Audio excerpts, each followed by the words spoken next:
João, thank you so much for joining us today on the What is a Good Life podcast.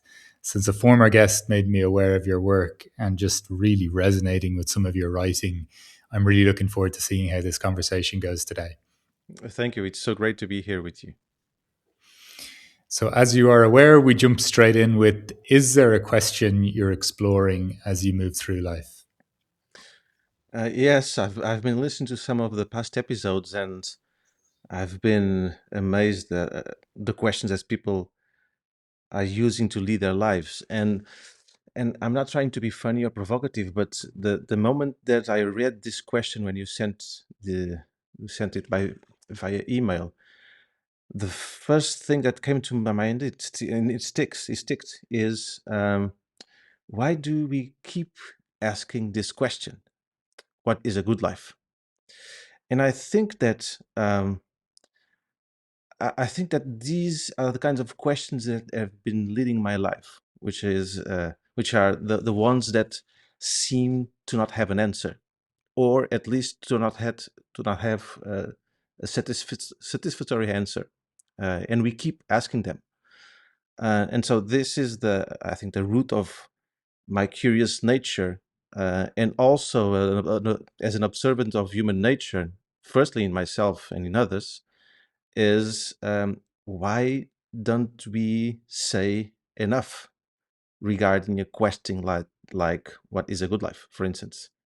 This is not the only one. I have many others, many minor ones, and other in my scale bigger and more complex ones, like the one that gives the name to your podcast. Yeah. Out of interest, and how would you describe your relationship with questions? They're like companions. They're like partners. The I see them as doors to be open, paths to be explored, and and the thing is, I just remembered Proust. He's stating that discovering new things is not going to new places; is just to see with new eyes. So, and questions for me have this sense of returning without being to the same place. It's the same space time, but it's the same space, but in different time we see different things, and so they are companions. They keep me company, if you want. Sometimes they trouble me, and there are others where, by the distress that they cause, what I feel is like a paradoxical comfort. For instance, what is a good life? It's so big, it's so complex that not answering that question or not feeling the pressure to answer that question is somewhat comforting. Uh, I don't know if this makes sense. No, no, this makes total sense. And, even with regards to this question, I interviewed 120 people privately around it. And often people would turn the question on me after the interview was finished. And I don't think I ever answered it Yeah. the same, if you know what I mean. But I think there is something delightful about what you just said there about a question not necessarily being accompanied by a pressure. And I was just wondering, could you kind of give me a sense of more of what that means to you? normally normally probably it's not intelligent to say, but a question begs an answer, right? And this creates a tension, a pressure to provide or to find that answer. And what I mean is, if regarding very important questions, and of course importance is relative, but regarding very important questions, if one is able to just to sit with it, just to um, see what this companion, this partner can help you see differently, then I think this is what I mean is and this takes some effort. This takes some getting used to living with that discomfort, that pressure, that tension that the question imposes on oneself. Um, I remember. I did my own psychoanalysis for 7 years, and my therapist, with my analyst, was a very important person in my life, and he said something, and then he was my teacher because I studied, uh, and he said something that now I just now I understand, which is that sometimes when I see a new person, I get what's that person's issue, or a group of issues, if you want. But he said, but sometimes I take like 7 years to be able to tell what I realized in those first moments. So this is the kind of tension that I'm talking about. Yeah. What do you sense has brought you into more comfort with that tension? Hmm.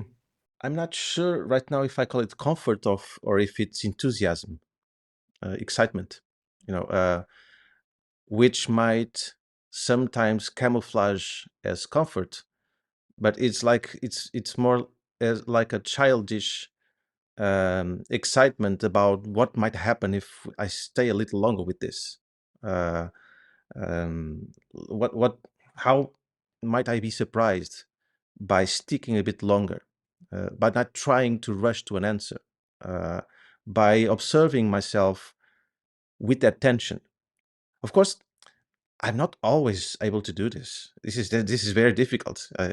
One has to be well rested, has to be with uh, basic needs that are fulfilled, and well, all of that stuff. But when it happens, when I'm able to reach that stage, just to sit with a deep and uncomfortable question, that discomfort turns into something else. I don't think it disappears. It's just it becomes part of something much greater. This I'm not a religious person, but I think this might sound something like my way to live a spiritual side. I'm just really intrigued by what the connection between that and a sense of spirituality might be for you. Hmm. Yeah, it's the sense that there's some things that are not just greater, but we can't explain. We are just not intelligent enough. We are not just we are too biased to understand some things, and the way that we see the world is totally limited to our lifespan. We can make the effort to uh, see history and to project into the future, but actually we are very narrow-minded in that sense. We just see what is in front of us, and what has direct interest in the moment. Uh, that I was thinking, and talking to a friend shortly, and a colleague, and she was saying that the present is overrated. Right, here and now is overrated. So we really need to connect to our past and to our future, and have a different sense of time. Um, and and and I remember I just finished writing an essay last evening, and I finished a book about sustainability. Nothing to do with spirituality, or is it? And I caught myself writing something like, I remembered when I was a kid, teenager, late teens, someone asking me if I believed in life after death, and my answer was, if you mean the way that we live in other people's memories, so, yes, I do. So I think that's spirituality for me. It's the way that we touch each other, and the footprint, the marks that we leave through relationships. So that's my sense of spirituality, if you want. It's a way uh, to live in the memories of the ones that we relate to during our living, or through our work, through a piece of art or writing, or um, a workshop that you do, something that touches people. Yeah. For whatever reason, when you were saying that, I just kind of had the sense of the ways in which, like, our responses to one another leave some sort of, I don't know, that's how we kind of alter or engage with each other, or that it leads to something lasting. That it's not just the significance of a legacy, maybe in some grand way, but just these interactions and how we move with each other. Exactly. That's what was the. So you uncovered the essay before it's published, because that's exactly the point. It's like legacy is a too big concept. Yeah, minding the small things, the attention to, not to details, but to the small things that are very important, um, is often what you leave behind. Not the grand productions or realizations that you have in your life, but the way that you smile or say hello when you pass to the same cafe every day, or the way that you treat your colleagues or your partners or your children or your parents, or this all matters.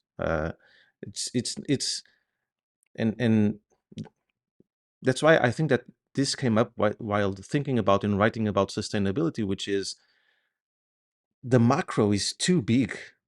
But on the other hand, just recycling your garbage and separating your garbage is not enough. So um, I don't know.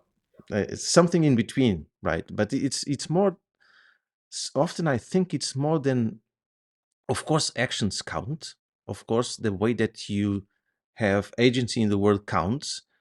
But it's often the willingness to be coherent through a longer period that is difficult, I think. Uh, so I don't believe in it's not that I don't believe, but I don't like to use regarding myself a purpose. But if I had something like that, would be to just to be coherent, and it's the toughest job, the toughest task that I ever had was just to be coherent, while having, and this is not to be rigid, or not just not to change your mind. It's just to really, uh, really having coincidence between your values, your ideas, your feelings, and your actions, especially when no one's looking. This is music to my ears. These kind of words. I'm actually writing a book at the moment around the question of what is a good life, and coherence is a chapter. And what you said there echoes a lot with some of my own views. I'm just curious for you, the idea of coherence. When did that begin to Hmm. become more clear to you? Um, I think I started to think more about coherence as a very important thing to me when I became a father.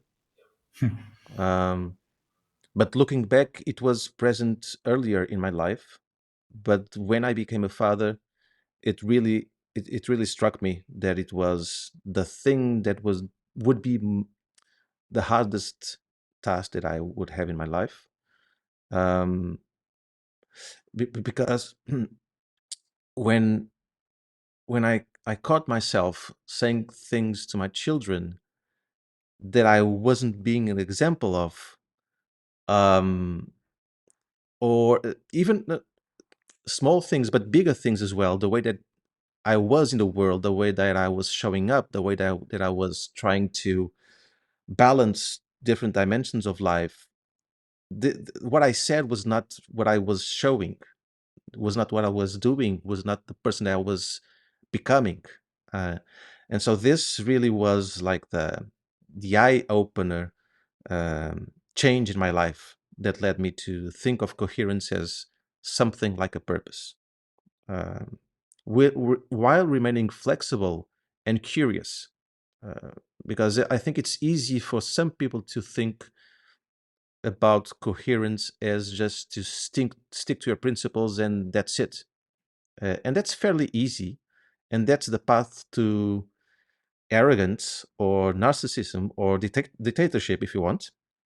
That's not the path that I choose for myself. But it's very difficult even to catch myself when I'm, while pursuing coherence, becoming arrogant or unflexible.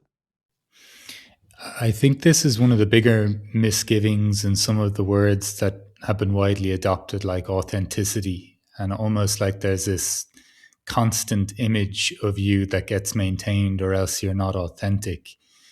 And the word flexibility for me makes perfect sense because just like you've said earlier, if you can look at things with fresh eyes, everything is always different in some way. So if the version of ourselves is always the same, Yeah. this would cause a lot of problems with the sense of coherence you're saying. Can you tell me, just even with that idea of noticing this even more as a parent, were there particular areas that became more apparent to you once the idea of coherence became more clear? Yes, I can give you a very specific example. I I was a smoker and I quitted smoking last year, and I started smoking like when I was 18 or 17.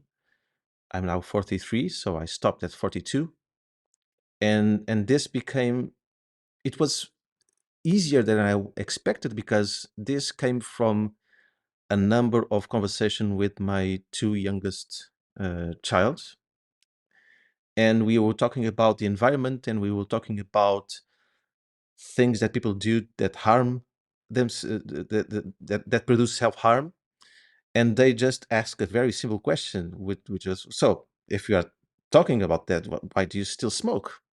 And I didn't have an answer. Yeah, so this is a very pragmatic and practical example. The thing is how do I choose when to change my mind?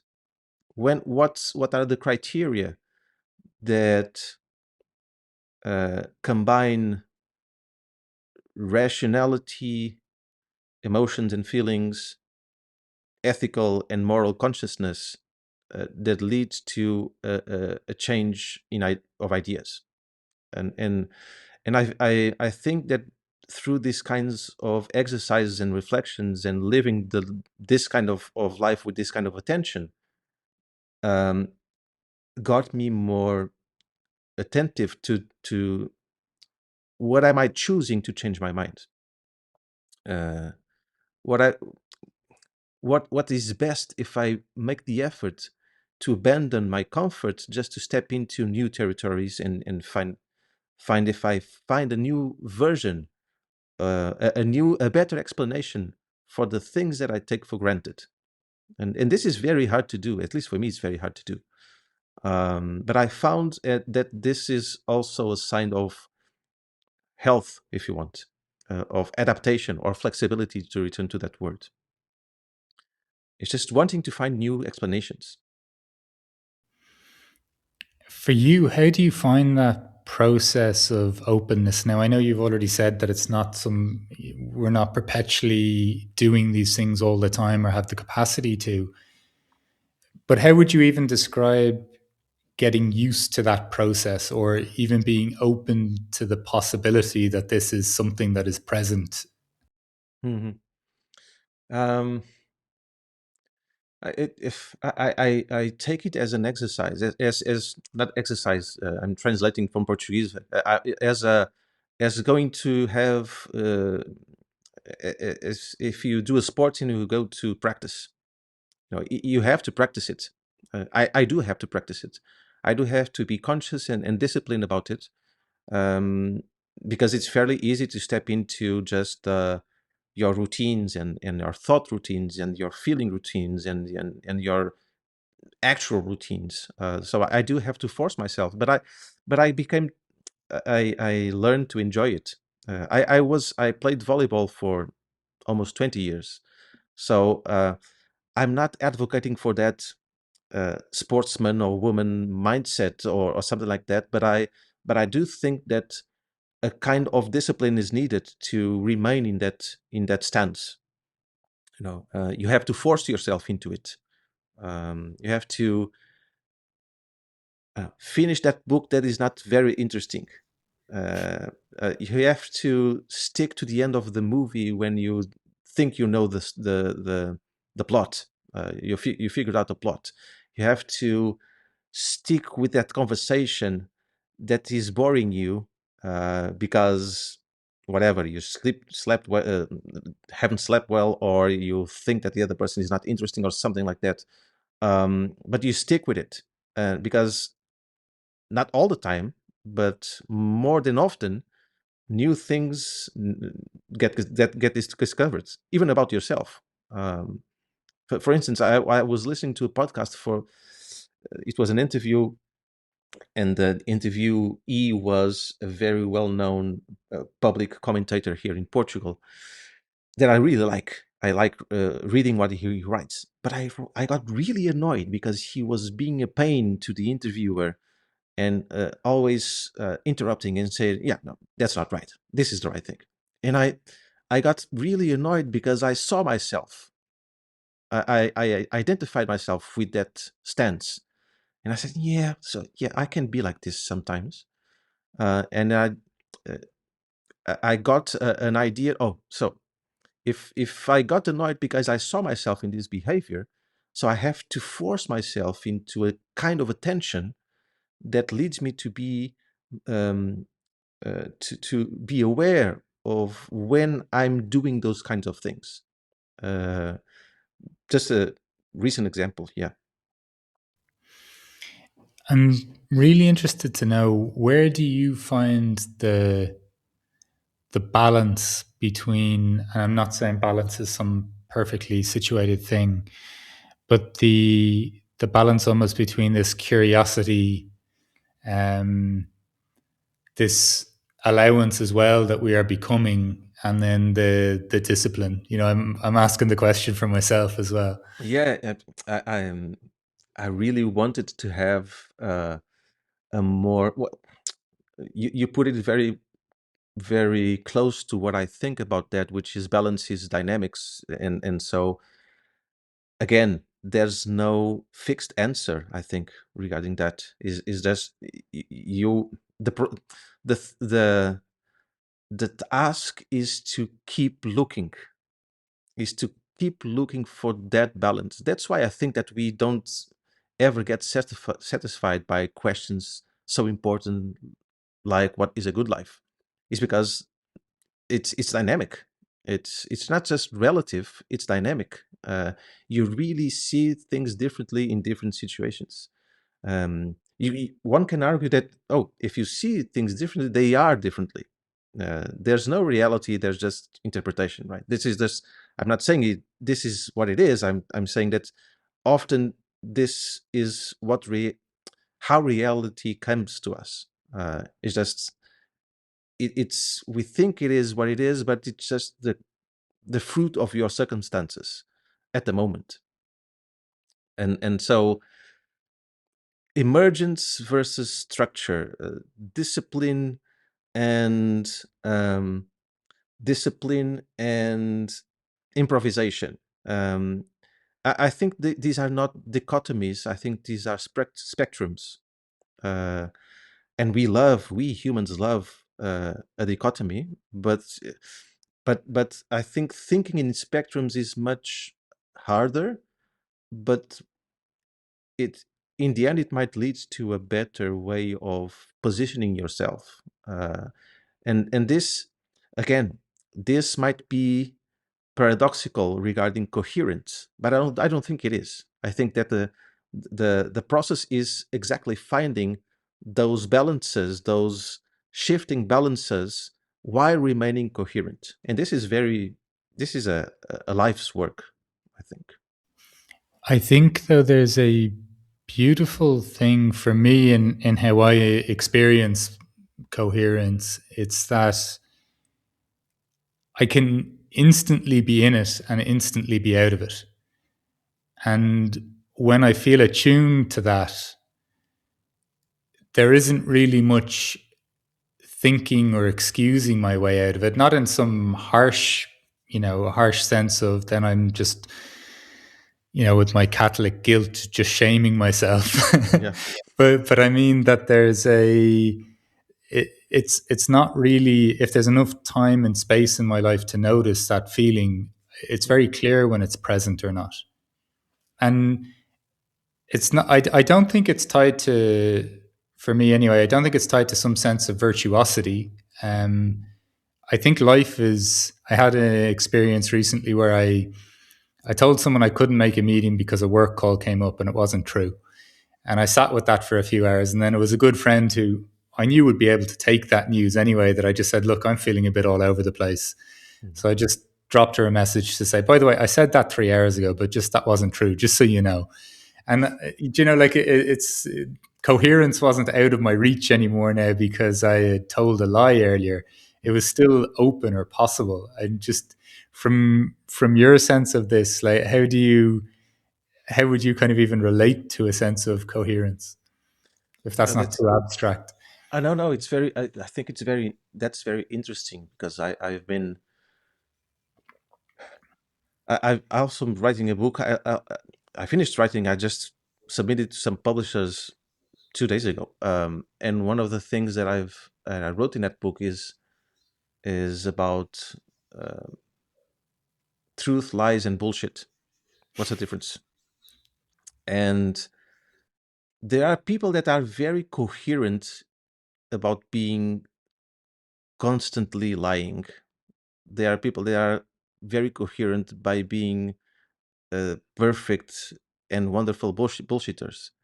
I'm not interested in that because, as you were saying, I'm not trying to expose a kind of virtuosity, but I do think that, and this is a tricky. I feel this. I'm stepping into uh, mud or quicksand or something like that, dangerous terrain. Which is, I think it's important to have a moral stance, not to impose your moral or ethical stance on anyone, but to have one and to defend it, but being able to again change it if change or adapt it to the things that the world asks of you. But this is very difficult to say, for instance, to a figure like the current president of the United States of America, because he will argue that I'm staying true to my values, I'm staying true to my principles, for instance. I, and what's the difference between him and a person who looks and thrives to find out what is a good life, for instance? What's the difference between a self-help guru who just wants to make a buck with some uh, quick conversations and talks, and a person who is really invested in learning from for him or herself and helping others to find their path as well? So it's it's a very fine line, I think. um, yeah. Yeah, just what comes to mind for me, and it kind of speaks to what you were saying earlier, the idea of not having a grand purpose, but saying hello to the same people on the way to your coffee shop. I've had a realization recently where, and there's some work I do even with this project, or whether it's some workshops or working with different leadership teams or things of this nature. I kind of had a realization that I don't really want to help anyone. And this is for a long time thinking I really want to help and I want to change things. And what I was left with was, I'd like, if anything, it would be the way that I show up in the world is an expression from just my natural sense of being. I think the difference I would think about if it was a Donald Trump or somebody else might be their own inner state of presence and how they feel amongst themselves. And that's I left finance before, and I used to think that the people that were wearing suits were sharks for a moment. And if someone was in India with a yoga bag over their shoulder, they were a truth teller. And I found out pretty quickly that wasn't the case. Yeah. So I'm definitely not looking to put it in that sense. But I don't know, there is something, even just how you described just going through your day and not telling people how you're affecting them, but leaving them affected. To me, there's some link with that and someone who is experiencing some degree of coherence. Yeah, I totally resonate with what you just said. I think it helped me to redefine what it means to help someone. And I normally tell a tale. I think I have written this. I'm not sure, which is, imagine that you are in a room with a child, and that child is like one year old, and doesn't know how to walk autonomously. Yes, yet, but the child is, he or she already knows how to uh, make transitions between, the sofa and the coffee table or something like that. And there's a stairs, and you leave the child unattended for a few seconds, and the child is able to reach the fourth steps of those stairs, and then you realize that the child is about to make her way down. And what do you do with it at the moment? At that moment, do you run and grab the child to keep her safe, or you just stay and observe? There's no right answer. Uh, I think, again, it's a spectrum. Uh, you, and every answer, every behavior has a consequence, positive and negative, and this is relative again. And you might be helping by running as fast as you can and picking up the child and putting it safely to the ground, or you might be helping just by being present, observing, and let the child do her thing. What's the best help in this case? There's no right answer to this, right? It really depends. Was there a moment or a phase in your life where this, just what you've said there, became kind of more integrated into just how you see the world? Yes, yes. I studied psychology, and I wanted to be a psychotherapist. That led me to do my own analysis, led me to study psychoanalysis and other fields of practice. Then I always worked in the corporate sector as well, and I saw that the I saw two things. One of them is that I'm not sure if we humans were always like this, but we are craving for quick fix solutions. Um, and so someone who appears with, no, here are the 5 steps to your success. Here are the 7 behaviors that will lead to a good life. That sells, right? And keep selling.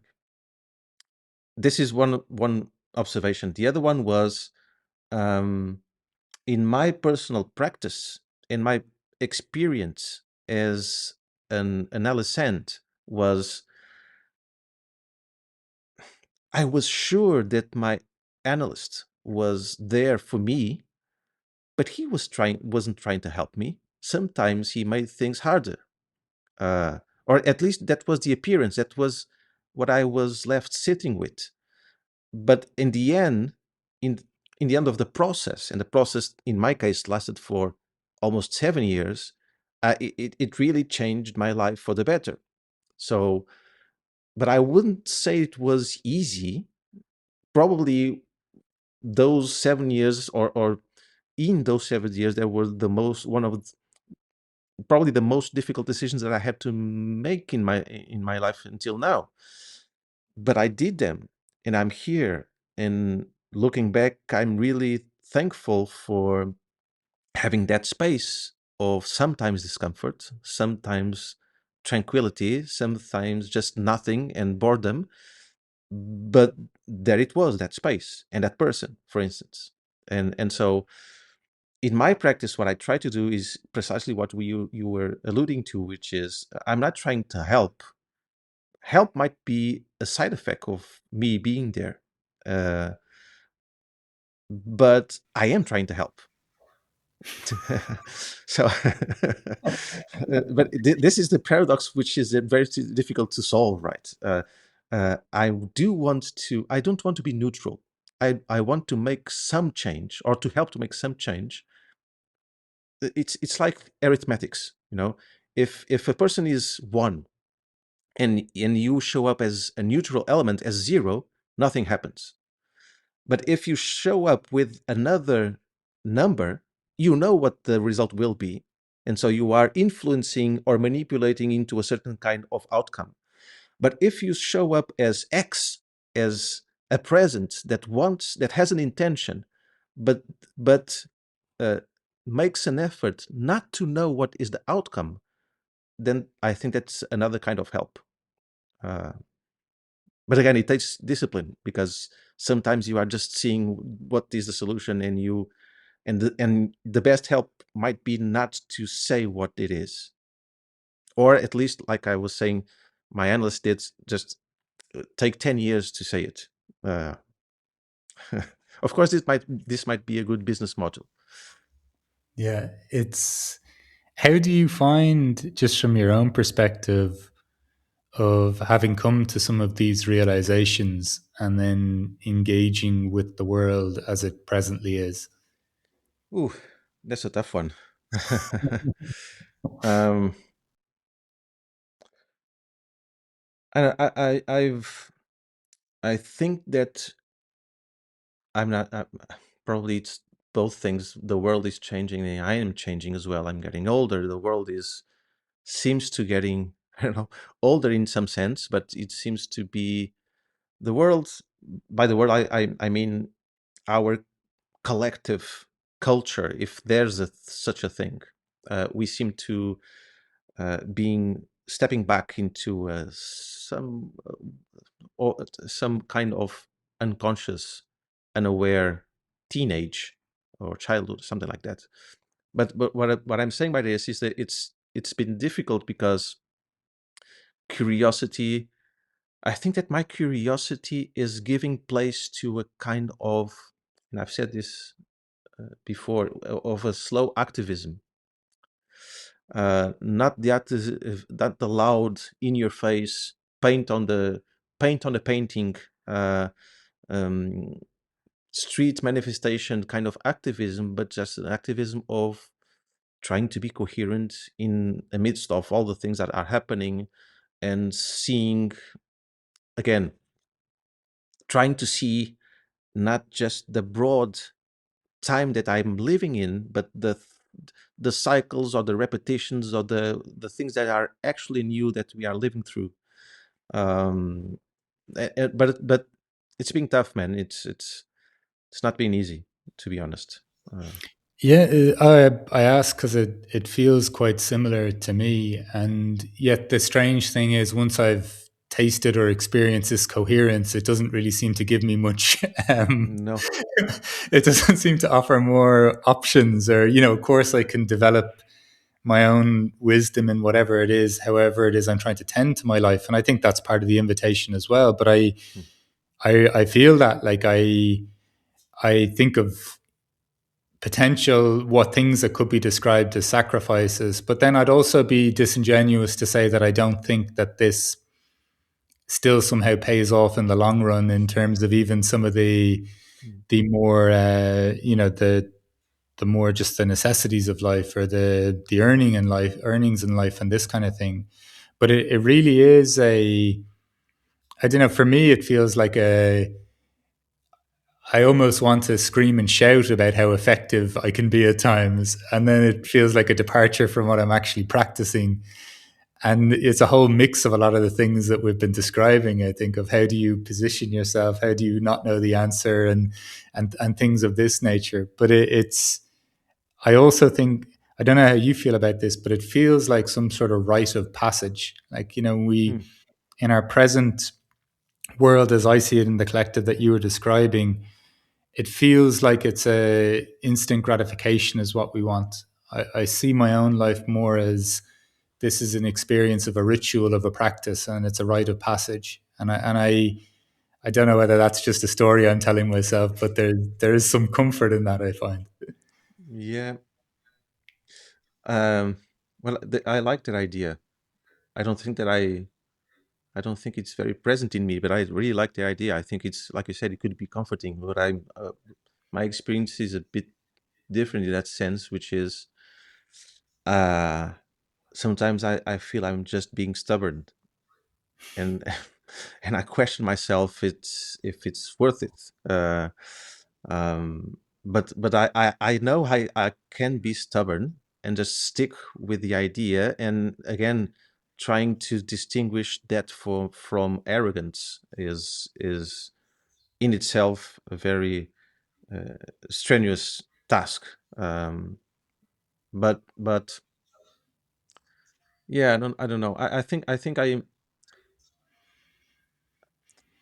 I'm sure. For instance, I remember you saying that you left finance, and that seems to be like a kind of decision that is already signaling some desire or intention to find a new kind of coherence or a new kind of putting yourself in the world. I sense the same thing in my business practices as well. I often say to my team that I think that if we wanted to, we could make a lot more money. Uh, but that's not just the point. And I'm Yeah. saying this in the high of my privilege. Uh, but despite that, I do think that there are some sacrifices, like you pointed out, that are still worth uh, having. Uh, I do think that. But again, this might just be stubbornness. Which in itself, right, is just a really interesting question to ask. Because there are ways in which, I don't know about you, I think there's something about embodying something that I think is useful, because if we look at the way the world is now and some of the things that seem to be falling apart, I don't believe that the current way of doing things is going to see us through to what needs to emerge. And then at the same time too, I just feel that I have had at a time, and I'm sure I still do now, have an unwillingness to meet the world where it is, and I'm doing myself more harm than good in maintaining a perspective, or maybe even a judgment. Actually, not even a maybe, a total judgment. But this is, I think, the consistent tending to, right, or the paying attention to the things that you're alluding to, in consistently showing up and trying to see something with fresh eyes. I I don't know. There's something even in all of this that, for me anyhow, it causes pain and suffering at times, sure, but even if there's an awareness of that perspective that you've already suggested, there still is some possibility within it. Yes, yes, absolutely. And you made me think of another thing, which is I think it has been very present in me, which is accepting that we all have, and that I certainly have. Uh, I don't like this expression, but a dark side, things in me that I don't like, and they will not disappear. I will always be judging everything, and that's a given. Uh, Mm. but knowing that, what will I do with that process?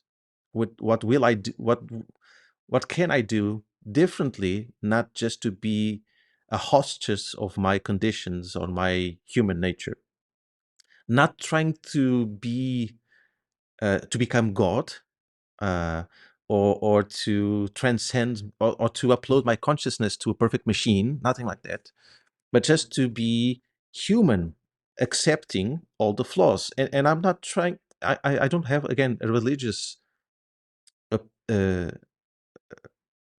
perspective around this. I'm just, sometimes we just want to be things that it's not possible for us to be. It's not possible, for instance, not to judge. It's not possible to be happy without knowing deep sadness. It's not possible to have coherence if you haven't found yourself contradicting yourself a number of times. It's not possible to find the right perspective or wisdom if you don't feel dumb a lot of times. Uh, and so for me, accepting is, and this doesn't make things easier, at least not in my experience, not in, like we were saying, in the world as it is right now.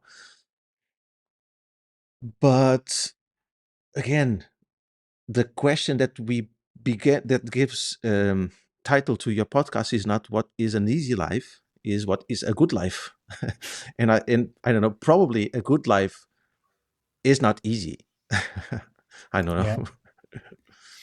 For you, just within that, how would you describe the the awareness of some of our dark sides and a potential, by the sounds of it, potentially coming into greater peace with it? Not to say that there's always peace with that, but some presence or awareness that doesn't make it so jarring, or that it doesn't devolve into just like a chastising of ourselves.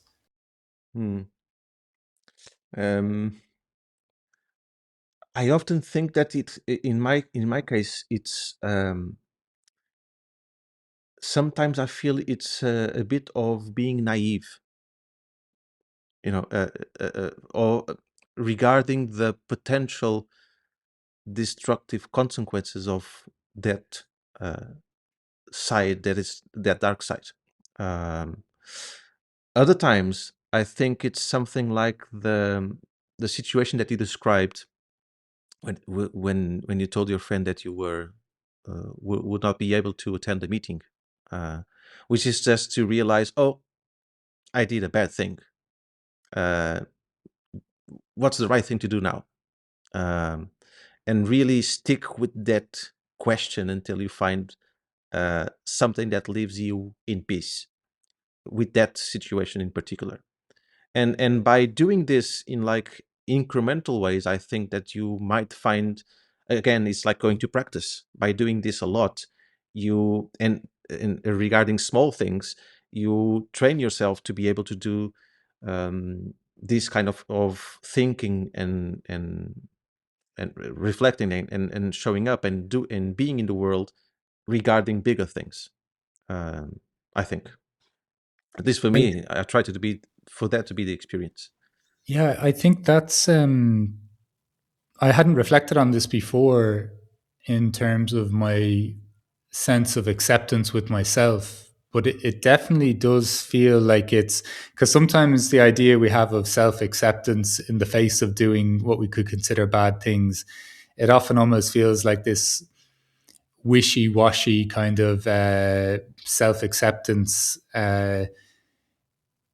that doesn't feel genuine. Mhm. Like that, like you just say that you've forgiven yourself for something, but really you haven't. And I think it does, this inner feeling, it propels me anyhow to do something. And not necessarily always correcting and always tinkering with something, but it doesn't feel like it comes from necessarily a morality or a virtuosity. It comes because, oh God, I've got enough time and space in my day to feel what I'm feeling right now, and this is not enjoyable. And also, I think just the when life continuously just shows us how human we are, and as you said, it's not in these grandiose things, but just these incremental things.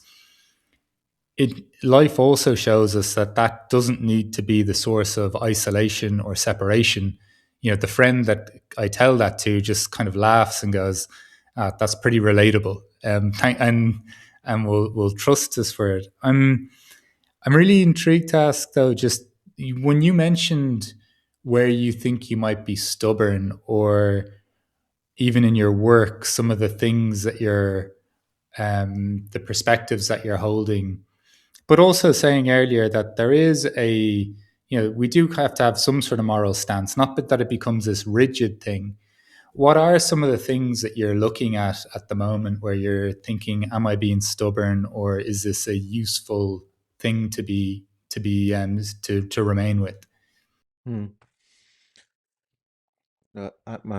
My mind is going to a very specific and practical thing, which is I've been developing I don't know how to call it, a program,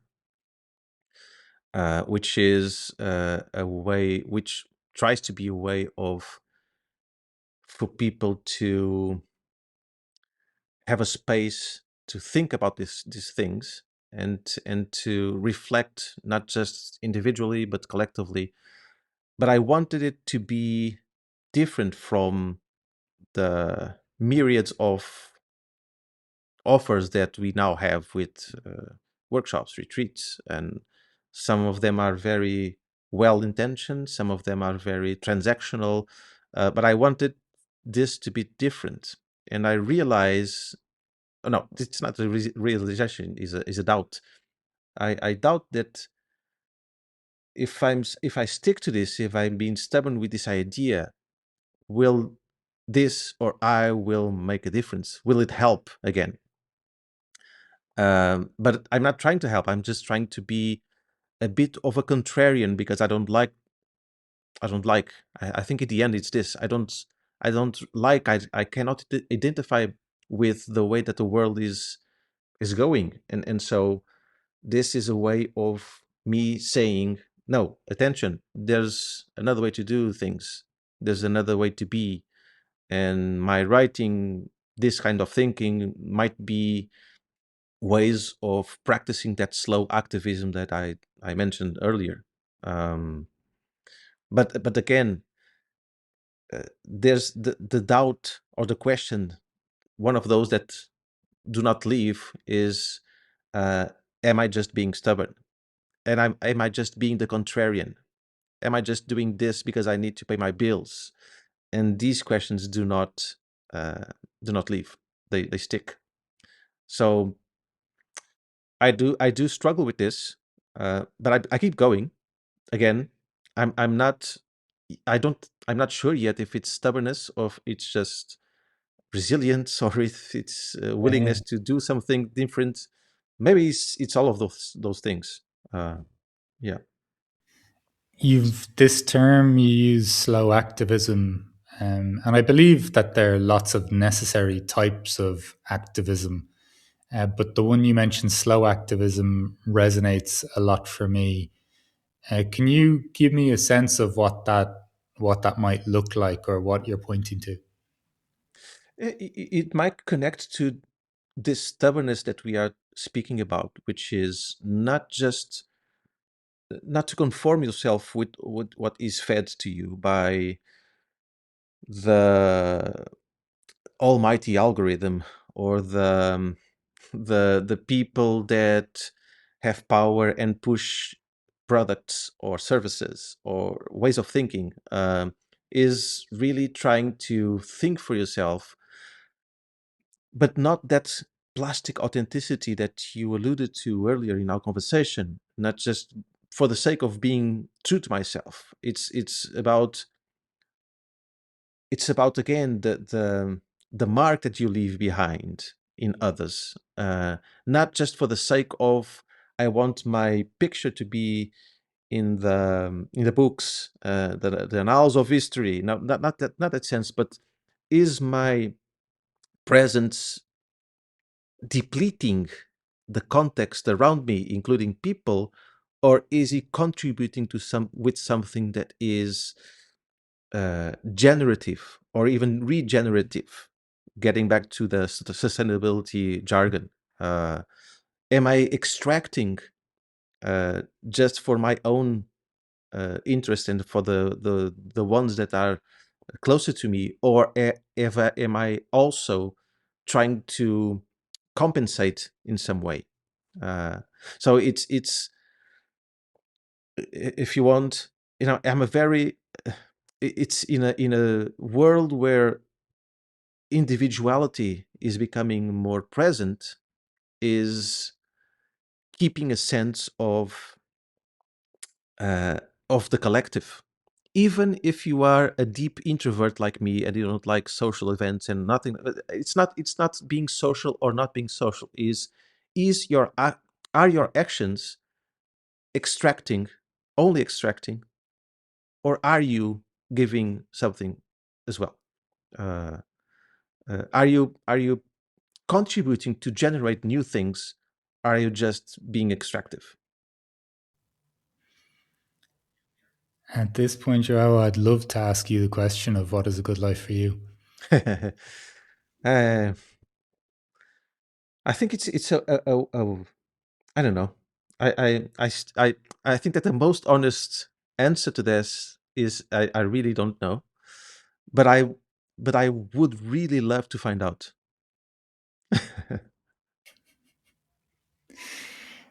It's amazing how much more frequently I heard that response at times in the private interviews than I have with the podcast. Yeah, And as I said, having changed my answer to that question several times, your response resonates as well. yeah. Thanks. It would be very incoherent of me to give a performative answer. Yeah, what I do think you've done though is even just from my experience of spending this hour with you is I think there's a way of showing up in the world that makes it feel worthwhile, or for at least when I get to spend time with people like yourself, it makes it feel like a good life for that moment in itself. So, for that, thank you so much for joining us today on the What is a Good Life podcast. And I look forward to our paths crossing again. Thank you. These conversations are what make a good life, I think, as well. Thank you so much for this.